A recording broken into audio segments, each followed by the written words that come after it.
It's the book world's biggest night of the year, held here in the splendid surroundings of Guildhall, right in the heart of the City of London. Hello, good evening to you, and welcome to the Booker Prize, where in a few minutes we will find out who has won one of the world's most famous and most important literary prizes, the Booker, which is awarded to the best novel of the year written in English. It's been quite a journey to get to this point. The judges considered 151 books. Now, they whittled them down to a long list of 13, a short list of 6, and tonight there will be just one book left, one winner. All 6 of the shortlisted authors are here this evening, and among them 2 former winners of the prize, Sir Salman Rushdie and Margaret Atwood, all waiting to hear if they've won, and who knows, taking home that cheque for £50,000, which is attached to the prize. Well, I'm delighted to say that to help guide us through the proceedings tonight, we're joined by the author and journalist Daisy Buchanan. Welcome to you, Daisy. Hello, thank you for having me. And Nick Bottomley, owner of Mr. B's independent bookshop in Bath and president of the Booksellers Association, which represents bookshops across the UK and Ireland. Welcome to you both. A lot to discuss. But before we do, let's just remind ourselves who is on this year's shortlist.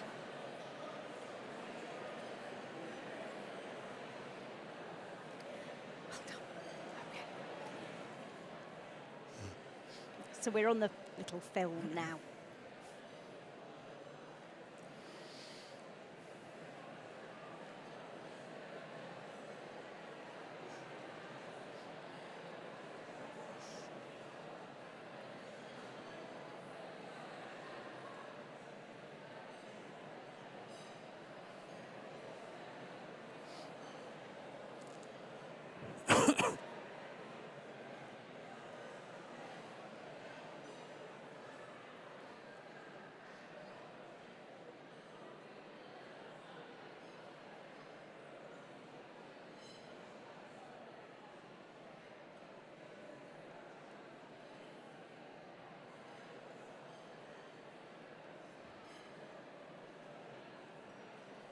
.30 seconds.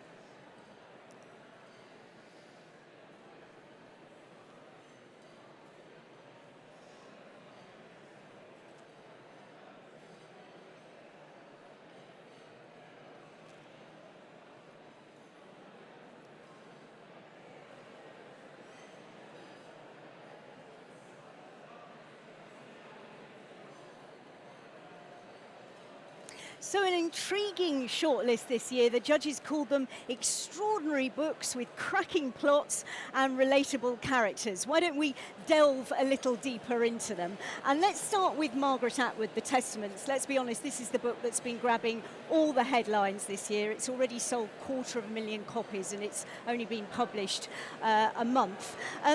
Daisy, this is the long-awaited sequel to The Handmaid's Tale. We've waited more than 30 years for it. Was it worth the wait? Honestly, no. I wanted to love it. I love The Handmaid's Tale. It's one of my favourite books of all time.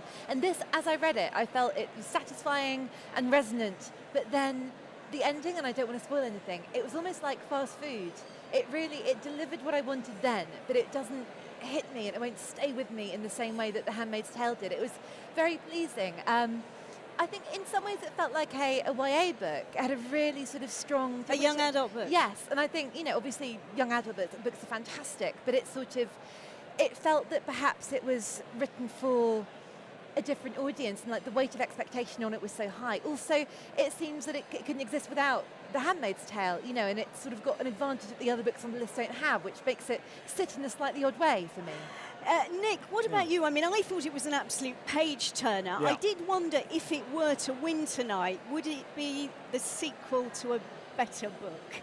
Well, yeah, I mean, maybe. Although I do think she's done really interesting things with the Gilead world that she created. And I think, as she's hinted at herself, there's hope in there. That this whole world that is obviously a terrible dystopia, there's elements of hope, there's elements of possibilities of rebellion from within. So I think that's an interesting twist she's done on it. Yeah.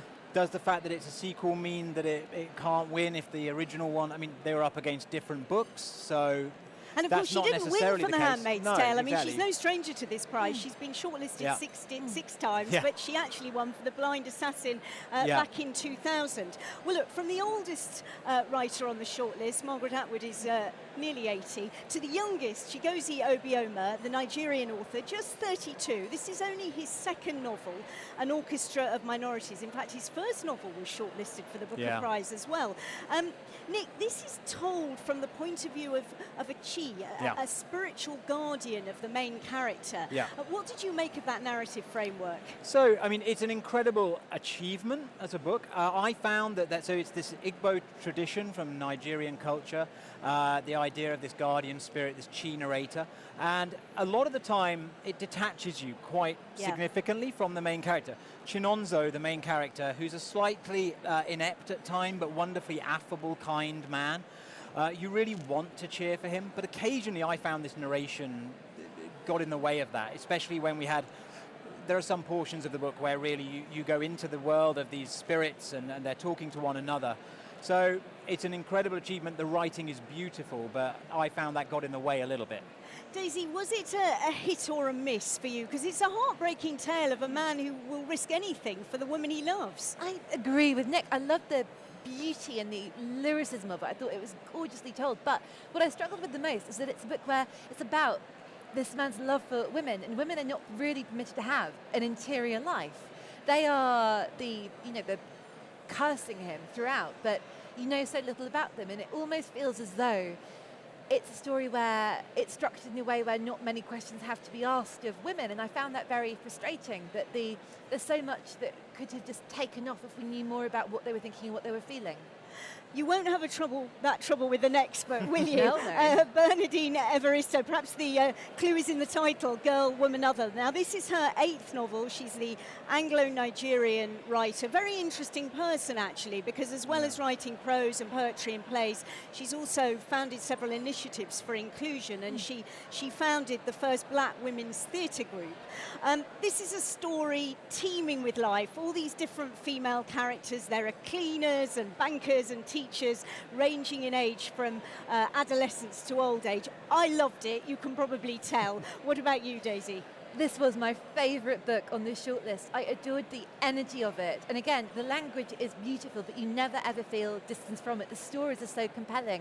I love the overlap, the chorus of voices. I also think that it's so timely, and at a time when so many of these subjects discussed in the book, for example, there's a trans character, and when that narrative can be really angry and polarizing, she does it with such intelligence and nuance and depth, and she makes you care about everyone, but it's not sentimental, it's challenging, but ultimately it's so hopeful. Nick, what did you make of the way it's written? Because when you actually look at it on the page, it almost reads like poetry. It's set out in almost verses, It is set out like verse, but actually when you're immersed in the reading of it, you don't notice that anywhere near as much as you would if you just open the page and took a look at it.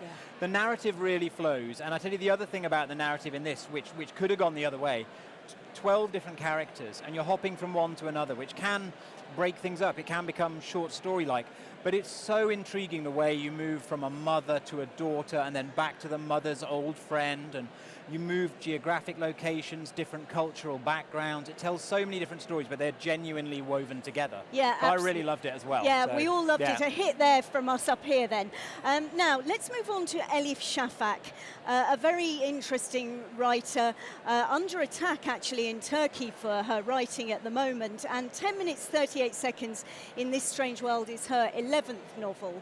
Nick, we should probably explain the title, shouldn't we? So this is the amount of time that a brain might remain active when a body has died, and in that time the main character picks out key memories from her life. I thought this was a very audacious way of telling the story. What about you? I mean, it is audacious. For me, it worked really well. I mean, it's sort of, again, it sounds odder until you're in there.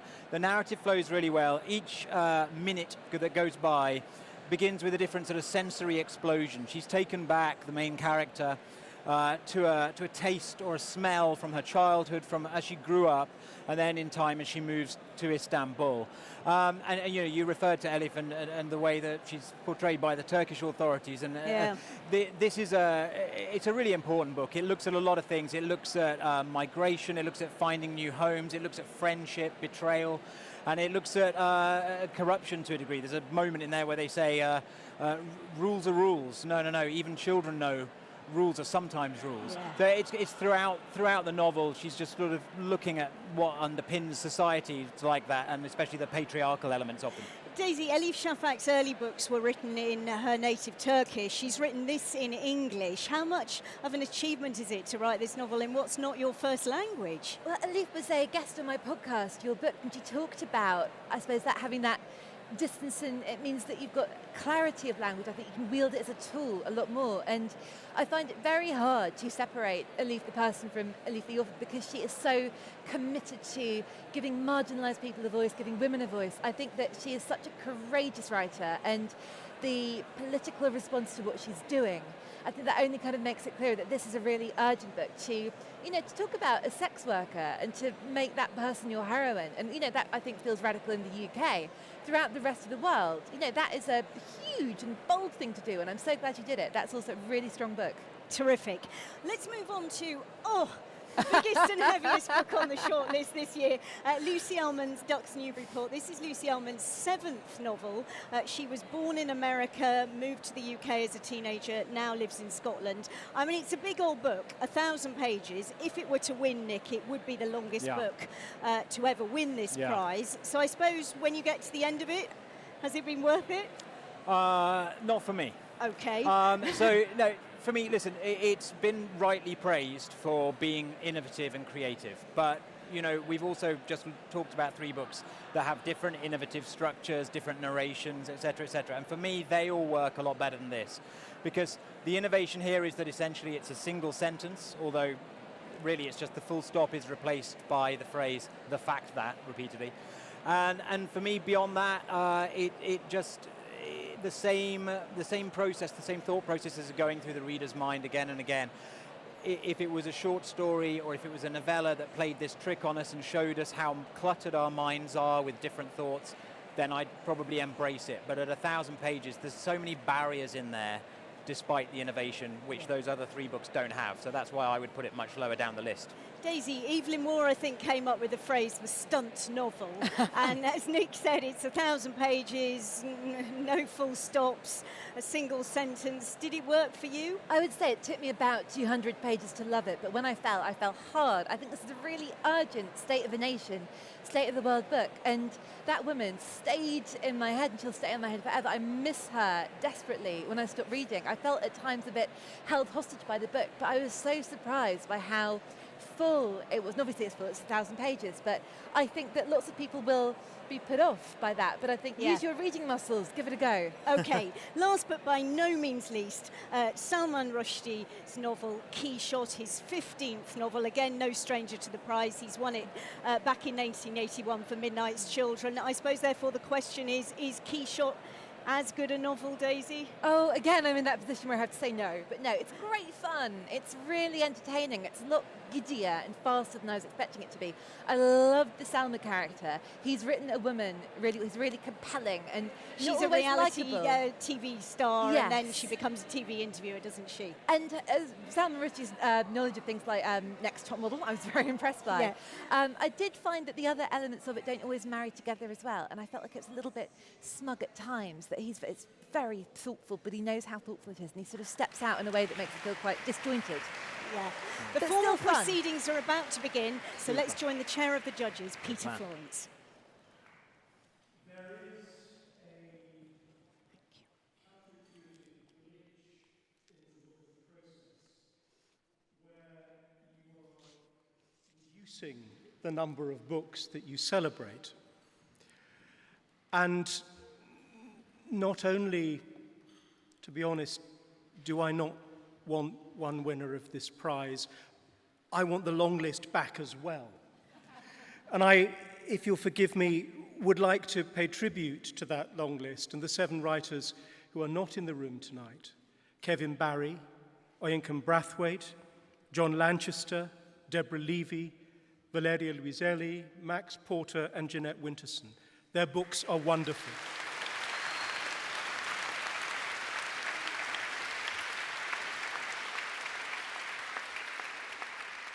And the breadth and depth of this long list is a tribute to the spectacular brilliance of publishers and of editors and of agents, and also all the people who work with the Booker Prize, the librarians, the booksellers, even the journalists.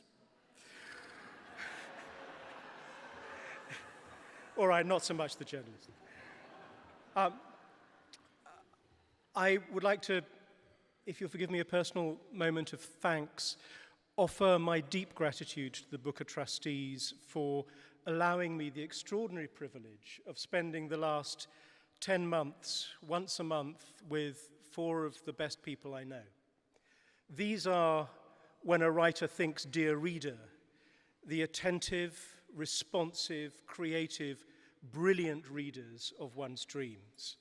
They are Liz Calder, Xiaolu Guo, Afua Hirsch, and Joanna McGregor. It has been one of the greatest privileges of my professional life to spend time reading with them, and I am deeply grateful to them as well.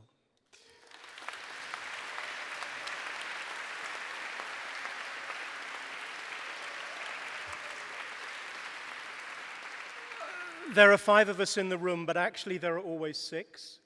And my deep thanks also go to the literary director of the Booker Prize, who has guided us with wisdom and care, and occasionally, today, with something like a cattle prod, to our decision. And Gabby Wood, thank you very much indeed.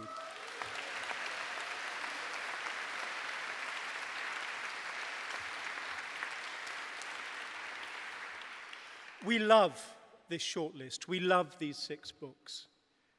We love the project that Margaret Atwood has developed from The Handmaid's Tale into this book, The Testaments. We love this examination of complicity and resilience and resistance. We love the language. We love the storytelling power. We love the ambition. We love the sheer chutzpah of Lucy Ellmann's mammoth, wonderful tome, Ducks Newburyport. It is one of the great comic deliveries I have ever encountered, and a worthy echo of James Joyce and Ulysses. These books talk to each other, they talk to books of the past, and they have formed an extraordinary connection that I hope everyone who gets to read all of them will understand and enjoy as much as we have. We love Bernadine Evaristo's polyphony, girl, woman, other, of giving voice to people who are not always articulated, of making the invisible visible.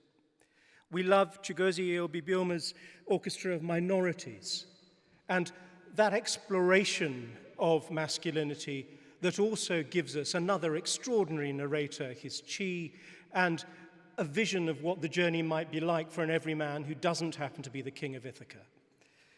We love the bravura performance of Salman Rushdie's Quichotte, a maximalist compendium of so much knowledge, so much story, so much energy and beautiful language that feels as if it has recreated not only a relationship with Cervantes' great novel, 500 years on, but as also a really searing examination of contemporary America and of India and of literature.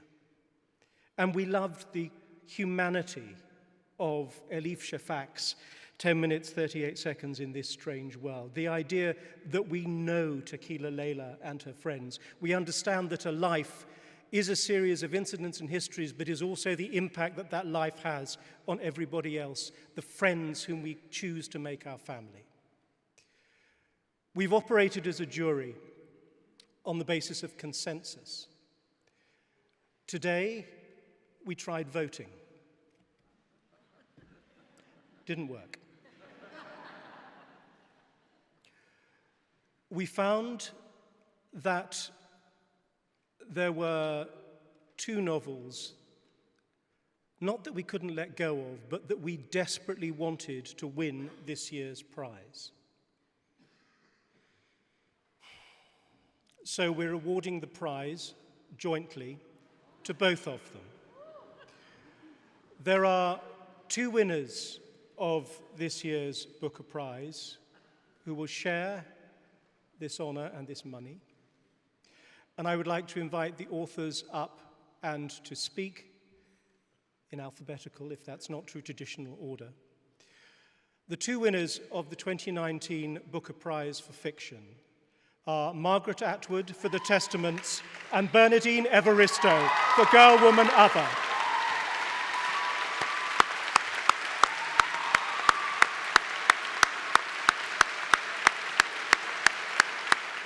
Well, there is genuine shock in the room, I can tell you, because no one expected the judges to split the prize as much as anything, because the rules explicitly forbid it. But in an extraordinary turn of events, the judges said that these were 2 novels that they just could not compromise on, and therefore the only course of action was to flout the rules and divide the prize. Margaret Atwood, at the age of 79, becomes the oldest winner of the prize and only the 4th author to win the prize twice. And there's the 2 victors, if you like, congratulating each other there. Bernadine Evaristo wins for Girl, Woman, Other. Her 8th novel, she becomes the first black woman to win the prize. Let's hear what they've got to say.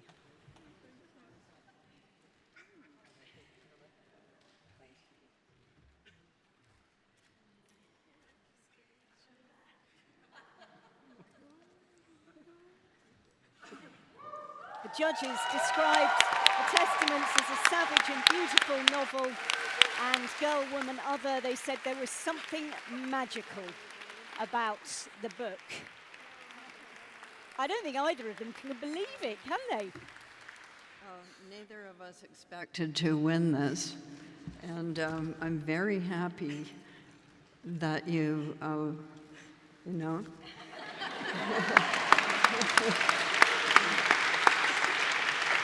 We both got curly hair just because of that. Yeah. So I'm very surprised.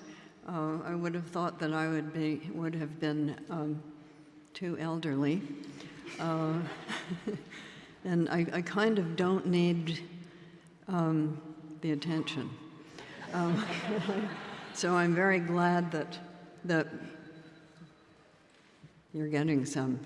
Thank you, thank you, thank you. Yes, that makes me happy. It would have been quite embarrassing for me, a good Canadian, because we don't do famous. We think it's in bad taste. It would have been embarrassing if I had been alone here. So I'm very pleased that you're here, too. Thank you, thank you.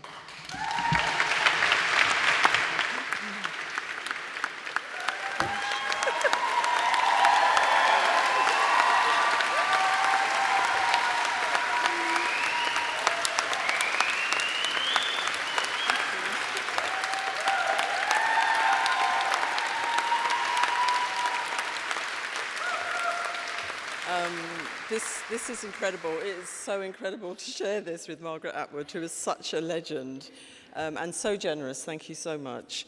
Yeah, this is incredible. I suppose a lot of people say this. I never thought it would happen to me, and I will say that I am the first black woman to win this prize.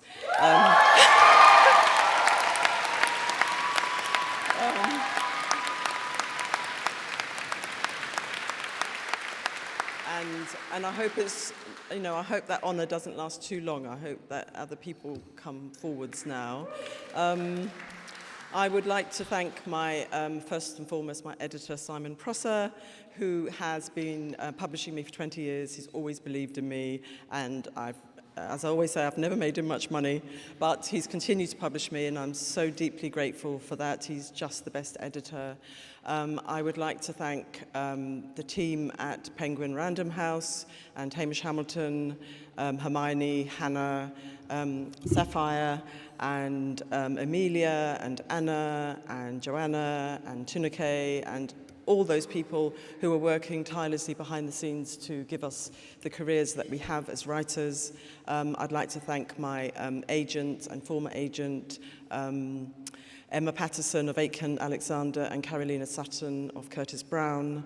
I'd like to thank all the people that have supported me with my career over 4 decades, and Charmaine Lovegrove, who's here somewhere, who is such a supporter of my work. And I would like to thank my friends and family, my mother for giving birth to me, and my wonderful husband David, who's here with me and is always with me every step of the way. I hope I haven't missed anyone out. Thank you, everybody. Thank you to the judges, of course. Phenomenal. You know, 1 man, 4 women. It made a difference, I think. 2 women of colour. That made history. So thank you so much to the Booker Prize for this, and absolutely delighted to share it with the legend that is Margaret Atwood.